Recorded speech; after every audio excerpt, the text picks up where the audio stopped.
어떻게 하는 게 신앙생활 잘하는 것인가 라는 그 주제로 이제 말씀을 나누고 있어요. 첫째 주는 이제 신앙은 금그릇 되는 게 아니다, 질그릇 그대로 사는 건데 보배를 담는 것이다, 그 말씀 드렸고, 두 번째는 그 보배를 붙잡으면 내가 강해서 이기는 게 아니고, 내가 금그릇이어서 이기는 게 아니고 보배가 이기게 한다, 그 말씀 나눴어요. 근데 오늘은 그러면 어떻게 하는 게 신앙생활 잘하는 것인가, 어떻게 해야 축제 같은 신앙생활, 즐겁고 재미있는 신앙생활 할 수 있을까, 그것에 대해서 말씀을 나누려고 해요. 중세시대에 한 수도사 생도가 있었어요. 이 수도 생도의 임무는 고참 수도사들의 성경 필사를 옆에서 보조하는 일이었습니다.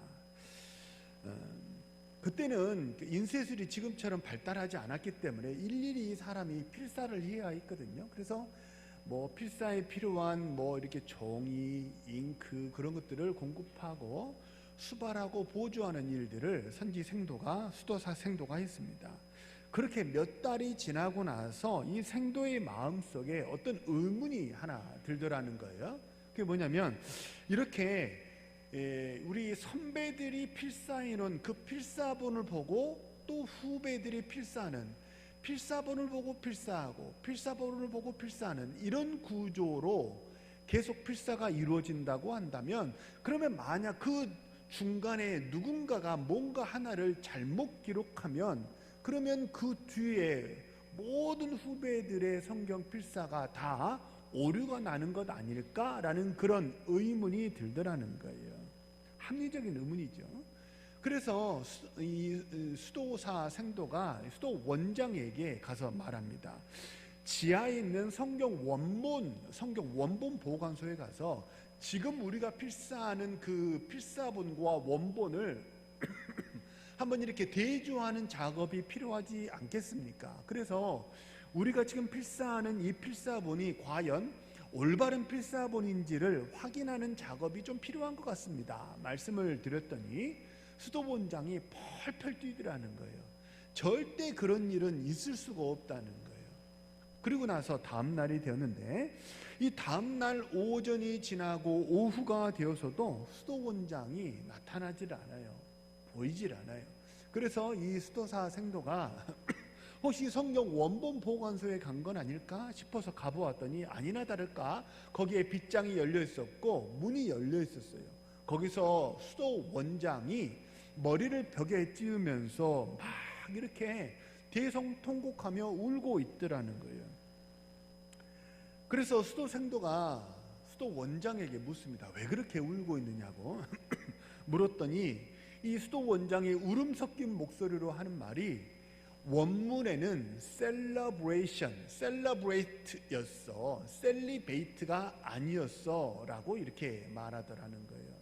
이게 사실 우리나라 코리아에서는 celebrate와 celebrate 이렇게 하면 이게 워드플레이인데 이게 잘 이게 와닿지를 않죠. 우리 미쿡에서 온 우리 손주들은 이해가 되려나? 셀러브레이트는 축제하다라는 말이고, 셀리베이트는 독신으로 살다라는 뜻이에요. 근데 셀러브레이트와 셀리베이트는 스펠링 하나 차이입니다. 발음도 거의 비슷하죠. 그래서 셀러브레이트를 셀리베이트로 이렇게 기록한 거예요. 이건 물론 이건 지어낸 이야기예요. 지어낸 이야기이긴 하지만 사실 참 이런 실수가 있다면 어이없는 실수 아니겠습니까? 그럼 여기서 이제 또 하나 의문이 드는 것은, 그러면 성경 필사하는 사람들은 왜 셀러브레이트를 셀리베이트로 이렇게 잘못 보고 오역을 했을까요? 왜 잘못 기록했을까요? 그런 의문이 들지 않습니까? 왜냐하면 그들의 마음속에 뭐가 들어있기 때문이에요? 신앙이란 금욕적인 것이다, 금욕적인 것이다 라는 그 강박이 이 수도 생도들의 마음속에 가득했기 때문이에요. 우리나라 말에, 우리나라 속담이 어떤 속담이냐면, 먼 눈에는 멋만 보인다, 그런 말이 있지 않습니까? 이제 그 무엇이 무엇인지는 이게 참 예배 시간이고 설교 시간이기 때문에 참 이렇게 언급하기가 참 껄끄럽습니다만은 먼 눈에는 뭐만 보인다 그랬잖아요. 똑같은 의미로 부주의 맹시라는 말이 있어요. 부주의 맹시. 무슨 뜻이냐면 내가 생각하는 것만 보인다는 거예요. 다 온갖 현상들이 다 이렇게 펼쳐지고 있어도 내 눈에는 뭐만 보인다는 거예요? 내가 생각하는 그것만 보이기 때문에 나머지 모든 것들에 대해서는 마치 맹인처럼 보지를 못하게 된다는 거예요. 그게 부주의 맹시입니다. 신앙생활하는 모든 사람들은 대부분 마음속에 이 금욕이라는 것에 대해서 강박을 가지고 있습니다. 예를 들면 그런 거예요. 하나님이 나를 은혜로 구원해 주셨으니까 그 은혜에 보답하는 삶을 살아야 되는 거 아니야? 그 은혜에 보답하려면 좀 속세를 떠나서 이렇게 좀 경건하게 살아야 되는 것 아니야? 라는 그런 마음이 성도들의 마음속에 가득하다는 거예요. 여러분들 마음속에도 그 마음이 가득하십니까? 한 개도 없다면 그것도 좀 안 좋은 건데. 그런 마음이죠. 하나님의 은혜에 좀 보답하며 살아야 된다. 그런 마음이 있으십니까? 이거는 어느 정도는 있어야 좋은 거예요. 전혀 없으십니까? 그럼 설교가 안 되는데. 근데 그거 아세요? 경건해야 된다 그러잖아요. 경건한 성도님들 되시기를 바랍니다. 경건이라는 게 뭔지 아세요? 경건이 뭐예요? 성경책 옆구리 끼고 다니는 게 경건이 아니에요. 교패를 집에 붙여놓는 게 경건이 아니에요. 경건이 뭐예요? 경건은 영어로 godliness, 하나님을 닮았다는 거예요. 하나님을 닮았다는 게 경건이에요. 하나님의 원래 우리를, 하나님이 사람을 창조할 때 특징이 두 가지가 있다고 그랬죠. 이쯤 되면 그냥 툭툭 나와야 돼요. 그 하나가 뭐예요?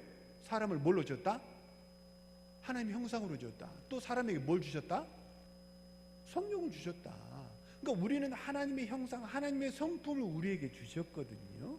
그러니까 하나님의 성품이 내 안에 있다는 거예요. 하나님의 영이 내 안에 있다는 거예요. 그래서 나를 보면 뭐가 보인다는 거예요? 내 성품을 비추어 보아 하나님이 보인다는 거예요. 그게 뭐예요? 경건이에요. 하나님을 닮았다는 거예요. 경건 그러면 뭔가 엄숙해야 하고, 혹시 높아시면 말씀드립니다. 이제 우리 설교가 끝나고 헌금 찬양할 때 헌금을 이렇게 두고 앞으로 나오시잖아요. 이렇게 천천히 걷지 마세요. 헌금 이렇게 앞으로 가져오실 때 천천히 걷지 마세요. 천천히 걷는 게 경건이 아니에요. 엄숙한 게 아니에요. 후렴 찬양이 되면 씩씩하게 걸어 나오세요. 이렇게 뭐 천천히 걸어 나오는 게 엄숙하고 경건하고 그런 거 아니에요. 아무 상관이 없어요. 경건은 뭐예요? 내 성품이 하나님 닮았다는 거예요. 하나님 성품은 어떻습니까? 때로는 진지하기도 하세요. 때로는 세속을 멀리 떠나서 금욕적인 것도 있지만 하나님의 성품은 어떻습니까?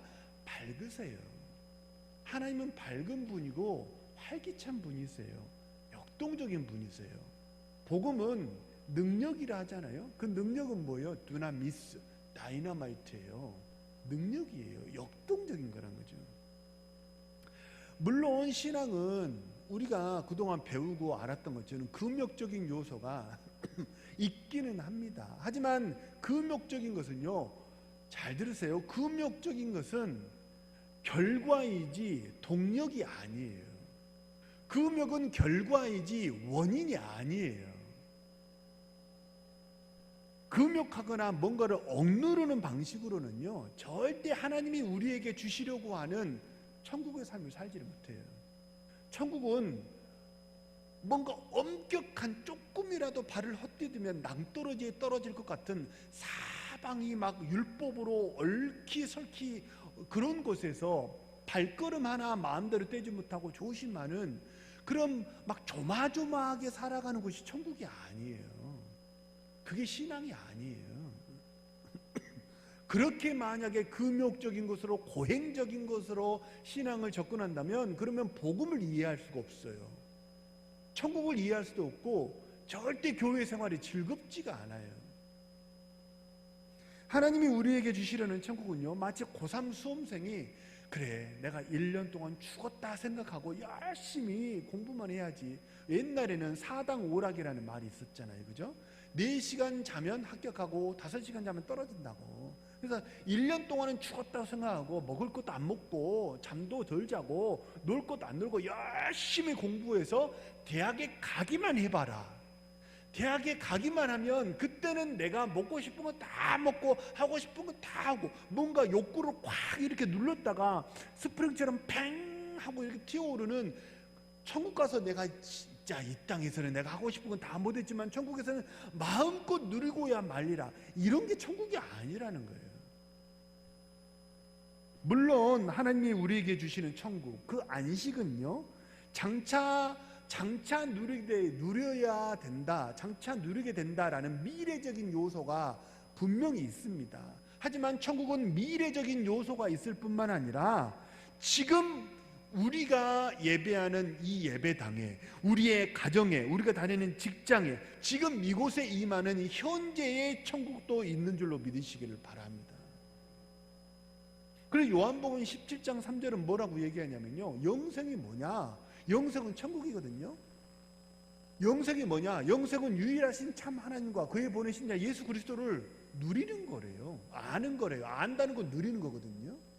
성경에서 안다는 건 누리는 거예요. 경험하는 거예요. 영생이 뭐라고요? 한마디로 말하면 누리는 거예요. 지금 여기서 누리는 게 천국이고 영생이라 성경은 말하는 거예요. 또 우리가 함께 기도하는 주기도문에서는 뭐라고 얘기합니까? 나라가 임하시오며, 우리가 사는 이곳에 하나님의 나라가 임합니다 라고 우리가 수시로 이렇게 기도하지 않습니까? 그죠? 바라고 소망합니다. 지금 함께하는 가족들과 천국을 누리시길 바랍니다. 천국은 뭔가 가족들 사이에 뭔가 새로운 돈이 많아지고 뭔가 넓은 집으로 이사를 가고 그러면 가족이 행복해질 것 같아요? 새로운 소파 사고 자동차 사고 그러면 뭔가 새로운 것을 득템했을 때 가족이 행복해지는 게 아니에요. 가족이 하나님이 묶어주신 것, 그 안에 하나님의 복음이 들어가면 가족이 행복할 줄로 믿습니다. 지금 함께하는 가족과 행복하시길 바랍니다. 지금 함께하는 성도들과 웃으며 잘 지내시길 바랍니다. 지금 예배하는 이곳에서 하나님을 만나시기 바랍니다. 천국은 미래에만 있는 게 아니에요. 현재도 있는 거예요. 우리 옆 사람에게 한번 이렇게 인사하시죠. 항상 기뻐하시기 바랍니다. 성령 충만하시기 바랍니다. 그러면 이제 질문이 또 하나 생기는 거예요. 그래요, 목사님 맞습니다. 천국은 미래적인 요소만 있는 게 아니고 현재적인 요소도 있습니다. 지금 천국을 누리고 싶어요. 그런데 그게 잘 안 돼요. 그렇잖아요. 누가 웃어야 된다는지 모르나요? 근데 웃을 일이 안 생기는데, 잘 안 웃어지는데 어떻게 해야 돼요? 그 방법 2가지를 오늘 말씀을 드리려고 그래요. 어떻게 하면 축제와 같은 삶을 살 수 있을까? 그렇죠? 첫째는 뭐냐면요, 남 쳐다보지 말고 내 거 쳐다보라는 거예요. 뭐라고요? 남 쳐다보지 말고 뭐 쳐다보라고요? 내 거 쳐다보라고요. 그거 아세요? 남 쳐다보는 인생은요, 행복하지가 않아요. 절대 남 쳐다보는 인생에는요, 행복이 찾아오지 않아요. 남 쳐다보는 사람은요, 둘 중 하나입니다. 남이 잘 되는 거 보면 뭐 해요? 부러워해요. 그래서 뭐가 생겨요? 열등의식이 생겨요. 남이 잘 되는 거 보면 부러워하면서 부러움으로 끝이잖아요. 반드시 저렇게 잘 산다고, 근데 나는 뭐지? 라고 반드시 반대급부로 나의 열등감이 찾아옵니다. 못하는 사람 보면 어떻게 되는 줄 아세요? 지적하기 바빠요. 그러니까 둘 중 하나예요. 남 쳐다보면, 잘 되는 사람 보면 열등의식 생기고 못하는 사람 보면 지적해요. 그래서 이 정죄와 비판에 올무와 수렁에 빠지게 돼요. 그러니까 입만 열면 뭐요? 계속 찌르고 자르고 쪼우고. 2글자로 뭐라고? 김경숙 선생님 뭐라고? 찌르고 자르고 쪼우고, 이 3단 콤보로 이루어지는 거, 이거 2글자로 말하면 뭐라고? 네이티브 스피커의 발음으로 한마디만 해주세요. 뭐라고요? 닭다리라고. 발달하는 인생은요 행복하지가 않아요. 다른 집은 저렇게도 돈을 잘 번대, 다른 집은 자식들이 저렇게 잘 됐대, 다른 집은 차도 바꿨대, 자식이 좋은 직장에 취직했대, 남부러워하잖아요. 그러면요 나에게 주신 하나님의 복을 보는 눈이 딱 가려져 버려요. 그래서 내가 받은 복을 보지를 못합니다. 남은 건 뭐밖에 없어요? 온통 열등감밖에 없는 거예요. 반대로 이 사람은 이게 잘못됐고 저 사람은 저게 잘못됐다고 비판하기 시작하잖아요. 그러면 어떻게 되는 줄 아세요? 하나님이 그 사람을 통해서 내게 주시려는 축복이 있거든요. 꼭 기억하세요. 하나님은 구약의 하나님처럼 벙 하고 나타나가지고 내가 너에게 복을 주노라 그렇게 하지 않으세요. 지금은 구약은 성부 하나님이 역사하시는 시대고, 그 다음에 신약시대는 성자 예수님이 활동하시는 시대였고, 성자 예수님이 부활 승천하신 다음에 지금은 어떤 시대예요? 성령 하나님의 역사하시는 시대예요. 성령 하나님은 마음에 감동을 주세요. 그래서 뭘 통해 역사하세요? 사람을 통하시고 상황을 통해서 하나님의 메시지를 주시고 복 주시는 줄 믿으시기 바랍니다. 그러니까 계속 다른 사람 쪼아대고 찌르고 자르고 쪼고 그러면 어떻게 해요? 그 사람을 통해서 내게 주시는 복이 와요 안 와요? 안 와요. 오지를 않아요. 그러니까 다른 사람 통해서 주시는 복도 못 받고 그 사람 통해서 주시는 응답도 받지 못하니까 남는 거는 뭐밖에 없어요? 싸우는 것밖에 없어요. 못하는 사람하고는 싸우는 것밖에 없고 잘하는 사람 보면 뭐밖에 없어요? 부러워하는 것밖에 없어요. 불행해요. 인생이 즐겁지가 않아요. 하나도 즐겁지가 않아요. 그러면서 교회에 와서 기도하면서 무릎을 툭툭 치면서 뭐라고 기도합니까? 하나님, 내가 뭔 죄를 지었어요? 하나님, 내가 더 하나님께 어떤 충성을 해야 되는 거예요? 하나님, 내가 신앙생활 잘못해서 이렇게 복받지 못하는 거예요? 라고 기도해요. 뭔 죄를 졌어요? 뭔 죄를 짓기는 뭔 죄를 져요? 남 쳐다보니까 그러는 거예요. 남 쳐다보니까 분명히 내 앞에 밥상이 차려져 있다고, 내 앞에 차려진 밥상을 못 보니까 그게 문제라고. 주님이 재림하셨을 때 비유적으로 제가 그냥 한마디로 얘기합니다. 그 기말고사예요. 주님이 재림하셨을 때 우리에게 물으세요. 기말고사 때 하나님이 우리에게 물으시는 물음이 이미 다 나왔어요. 다른 사람의 잘못 얼마나 잘 찾아냈냐, 하나님 그거 묻지 않으세요. 이 조직의 부조리함을, 이 교회의 부조리함을, 이 조직의 부조리함을 네가 얼마나 잘 찾아냈어? 하나님 그거 한 번도 묻지 않으세요. 뭐라고 그러세요? 내가 준 것 가지고 너 얼마나 남겼어? 네 인생 어떻게 살았어? 네 거 얘기해봐. 네 거. 하나님 그렇게 얘기하신다고. 남 얘기하지 말고, 조직이 내가 이렇게 잘못한 걸 내가 찾아냈습니다, 다른 사람이 이렇게 잘못한 걸 내가 지적해냈습니다. 남 얘기하지 말고, 남 얘기하지 말고 네가 궁금하다고. 나는 하나님 뭐라고 하세요? 난 네가 궁금해. 예배할 때도 하나님 뭐라고 하세요? 난 네가 만나고 싶어. 기도할 때도 하나님 뭐라고 하세요? 난 네가 만나고 싶어. 네 마음이 궁금해. 다른 사람 위해서 기도하는 것도 좋아요. 하지만 내 마음을 하나님께 어떻게 해야 돼요? 쏟아놔야죠. 하나님이 뭐라고 하세요? 남 지적하는 거 그만하고 너 인생 어떻게 살았는가 그것 좀 얘기해봐. 그게 뭐예요? 그게 기말고사 문제예요.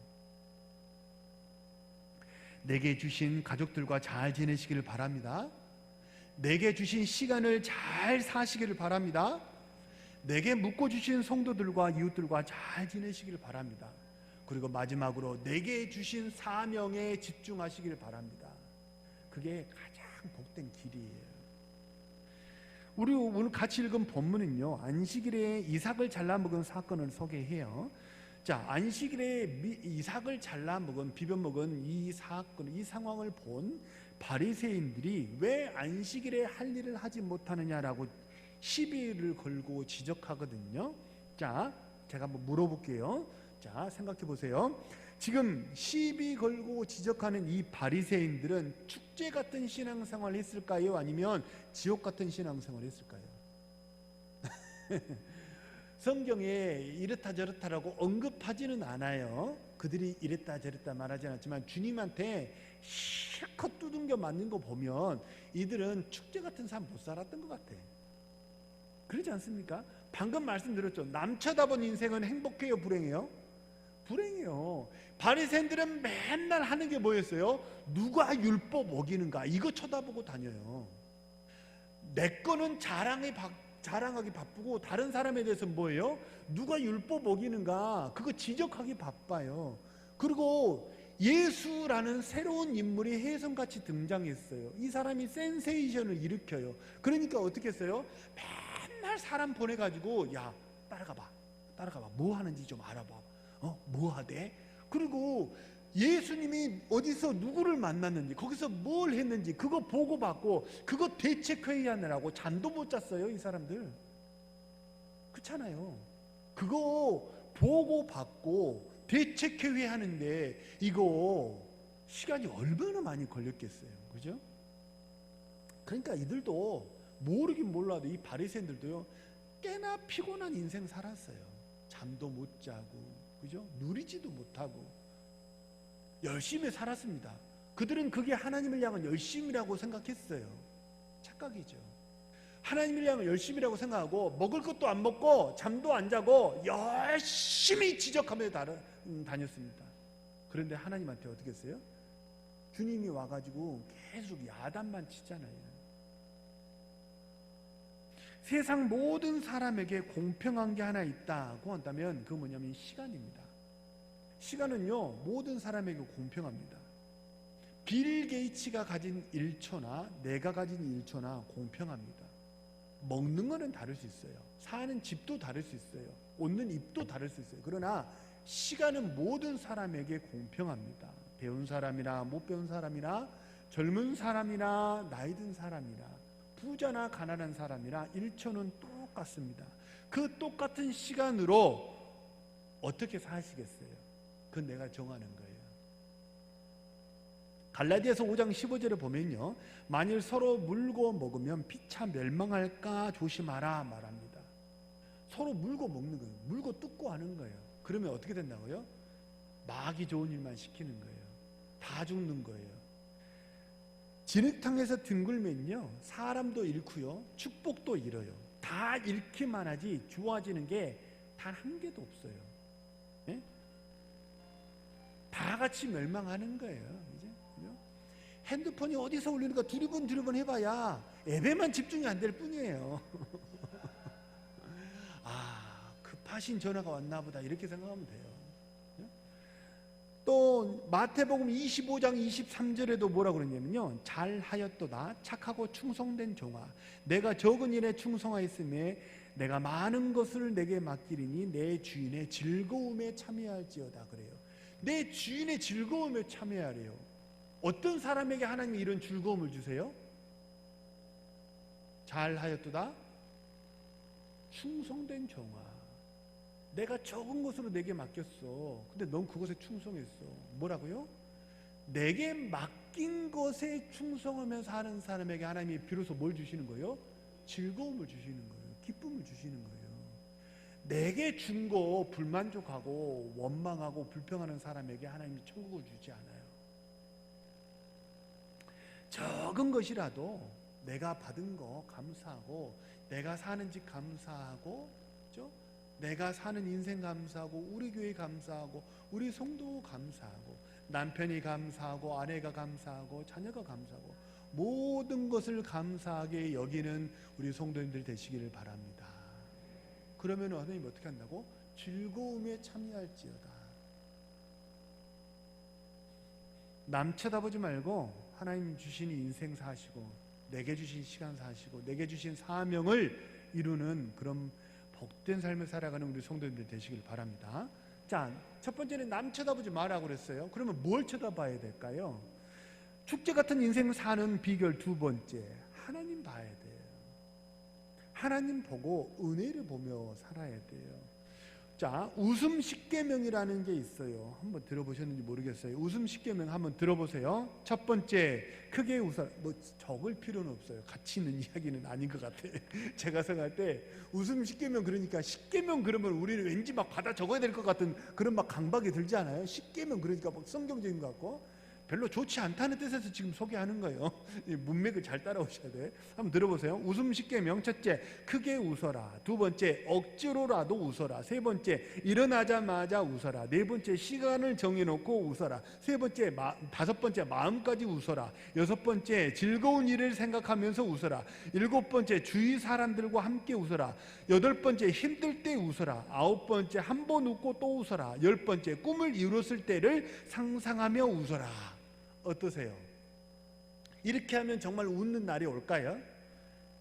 저는 이 웃음 십계명 이렇게 보고 이거야말로 웃긴 일이라고 생각을 했어요.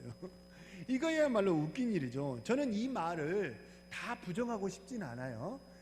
이렇게 십계명을 만든 이분의 의도를 전면적으로 부인하고 싶지는 않아요. 그러나 간과한 게 하나 있어요. 뭐예요? 사람의 에너지는요 마치 1.5V 조금만 건전지에 지나지 않아요. 뭐것 같다고요? 1.5V 조금만 건전지에 지나지 않아요. 사람의 힘과 능력은 요만한 건전지 배터리에 지나지 않아요. 이만한 힘으로는요 절대 대세를 바꾸지 못해요. 대세를 바꾸지 못해요.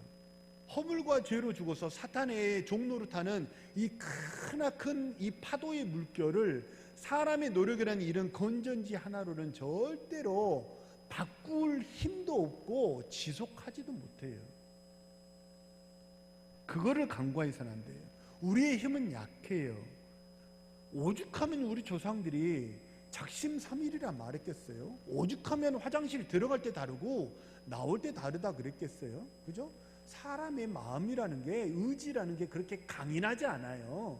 사람을 과신하면, 사람을 무시해도 안 되지만 사람을 과신해서도 안 돼요. 우리의 힘은 그게 약하다는 거예요. 그래서 오래 가는 건전지가 필요해요. 그게 뭐예요? 두라셀이 아니에요. 오래 가는 건전지, 그게 뭐예요? 성령이에요. 그게 성령.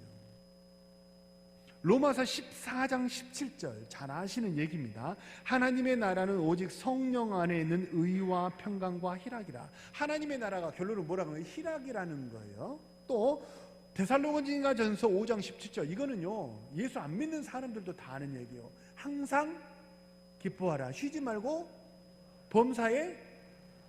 이건 다 아시잖아요. 근데 그 다음에 나오는 얘기가 뭔지 아세요? 성령을 소멸치 말며. 성령을 소멸치 말려. 자, 다시 로마서 14장 17절에서 하나님의 나라는 희락이라고 그랬는데 그냥 희락이 아니에요. 어디 안에 있는 희락이에요? 성령 안에 있는 희락이에요.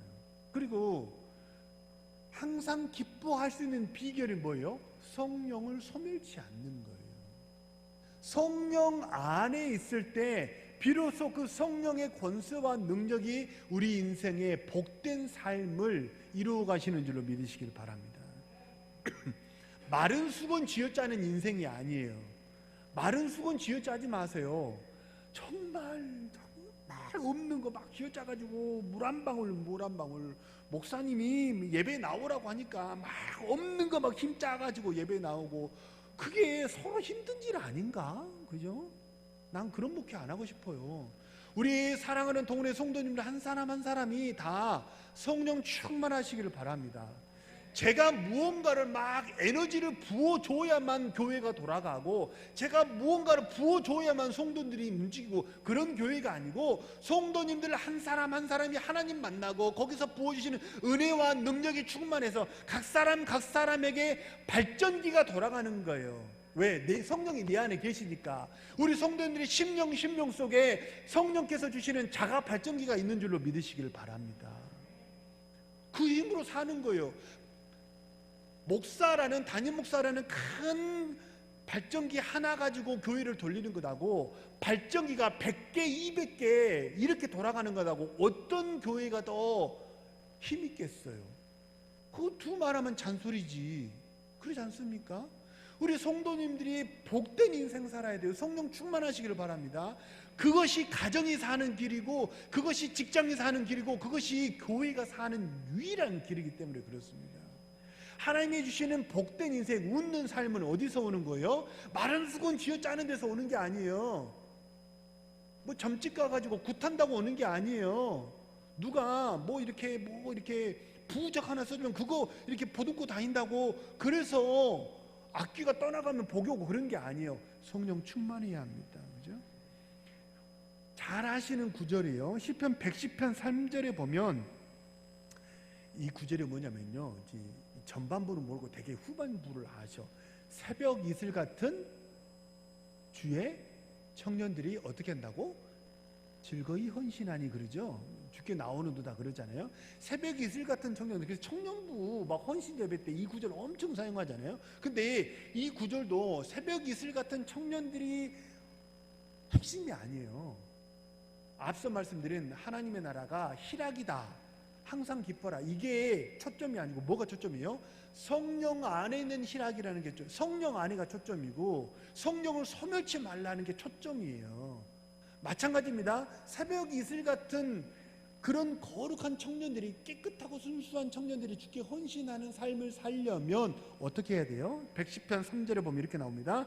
주의 권능의 날에 주의 백성이 거룩한 옷을 입고 즐거이 헌신하니. 초점이 뭐예요? 즐거이 헌신하니가 아니에요. 초점이 뭐예요? 새벽 이슬 같은 주의 청년들이 아니에요. 뭐가 초점이에요? 주의 권능의 날에 하나님의 권능이 우리에게 임하시면 우리가 비로소 뭐 하게 되는 거예요? 불량식품 안 먹게 된다는 거예요. 거룩한 삶을 살게 된다는 거예요. 맛있는 밥을 한정식집에서 1인당 뭐 4만 원, 6만 원 하는 아주 정말 좋은 한정식을 먹고 나왔어요. 길거리에 파는 오뎅 떡볶이 먹고 싶어요? 안 먹고 싶어요? 그래도 먹고 싶어요? 대단하신데? 대단하신데 제가 떡볶이를 사드려야 되겠네. 배가 고프니까 이것도 맛있어 보이고 저것도 맛있어 보이지, 내가 든든하게 밥 잘 먹잖아요. 그러면요 생각이 안 나요. 주의 권능이 우리에게 임하시면 비로소 죄를 밀어낼 수 있게 돼요. 거룩한 삶은, 거룩한 주의 백성들이 헌신하는 그 동력은 어디서 나오는 거예요? 마른 수건 쥐어 짜는 데서 나오는 게 아니에요. 주의 권능이 임하시면 우리 가운데 내가 스스로 그게 싫어지는 거예요. 바퀴벌레처럼 싫어지게 되고 버리게 된다는 거예요. 그리고 필요가 보여요. 교회에 할 일이 보이고 다른 사람 성도에 약한 게 보이고, 그래서 내가 가서 위로해 주고 싶고, 내가 함께 해주고 싶고, 내가 같이 교회도 청소하고 싶고, 막 이런 마음이 성령께서 우리 안에서부터 넘쳐 나오게 하는 줄로 믿으시길 바랍니다. 그게 뭐예요? 그게 신앙생활이라는 거예요. 그게 축제라는 거예요. 그게 우리가 이루어야 할 교회인 줄로 믿으시길 바랍니다. 제가 고소공포증이 있거든요. 제가 군대에서는 고소공포증이 없어요. 제가 헬리콥터 부대를 나왔거든요. 헬리콥터도 타고요. 제가 유교 훈련도 했어요. 근데 거짓말같이 군대에서 제대하니까 다시 고소공포증이 생기더라고. 군인 정신으로 이겼나 봐. 근데 제 평생의 버킷리스트, 평생에 죽기 전에 꼭 해야 될 거 하나 제가 목표로 삼은 게 간땡이도 부었지 하나가 있어요. 그게 뭔지 아세요? 스카이다이빙이에요. 비행기에서 그 스카이다이빙은 전문 패러글라이더가 뒤에서 딱 이렇게 안아주잖아요. 안아가지고 낙하산 다 펴주고 따라가기만 하면 되잖아요. 그거 내가 해보는 게 목표예요. 그래서 제가 언젠가는 호주를 갈 거예요. 호주의 케언즈가, 그 호주 케언즈가 액티브 천국이거든요. 언젠가는 가고 말 거야. 근데 제가 평생 이제 사실 생각만 해도 지금 사실 저는 식은땀이 나요. 무서워요. 근데 만약에 패러글라이딩을 했어요. 낙하산을 폈어요. 그런데 낙하산을 폈는데 막 발을 굴러요. 그러면 앞으로 잘 갑니까? 그런 인생 살지 마시라고. 낙하산을 앞으로 가게 하는 것은 내가 하늘에서 막 발을 굴러서 앞으로 가는 게 아니에요. 하늘에서 낙하산을 폈는데 발을 굴르면 어떻게 돼요? 중심만 잃을 뿐이에요. 낙하산이 비틀비틀할 뿐이에요. 낙하산을 앞으로 가게 하는 건 뭐예요? 바람이에요. 바람. 성령의 바람을 타시기 바랍니다. 거기에 맡기면요 주님이 나를 이끌어 가시는 인생이 돼버리는 거예요. 은혜 충만하시길 바랍니다. 성령 충만하시길 바랍니다. 그래서 가장 우리가 먼저 구해야 될 기도 제목이 뭐예요? 주여 성령 충만케 하옵소서. 성령 충만해야 그 뒤에 모든 실타리들이 다 풀리기 때문입니다. 말씀을 맺습니다. 남 쳐다보니 인생 살지 마시고 내 사명에 집중하시고 세상 쳐다보지 마시고 오직 주님 바라보시고 헛된 것 구하지 마시고 성령 구하시기를 바랍니다. 그래야므로 고행과 같은 마른 수건 쥐어짜는 억지 신앙생활, 억지 춘향이 하지 마시고 그냥 성령이 이끄시는 대로 기쁘게 살아가시는 우리 신실한 주의 백성들 되시기를 주님의 이름으로 축복합니다. 우리 주신 말씀을 놓고 한번 합심해서 통성으로 기도합니다.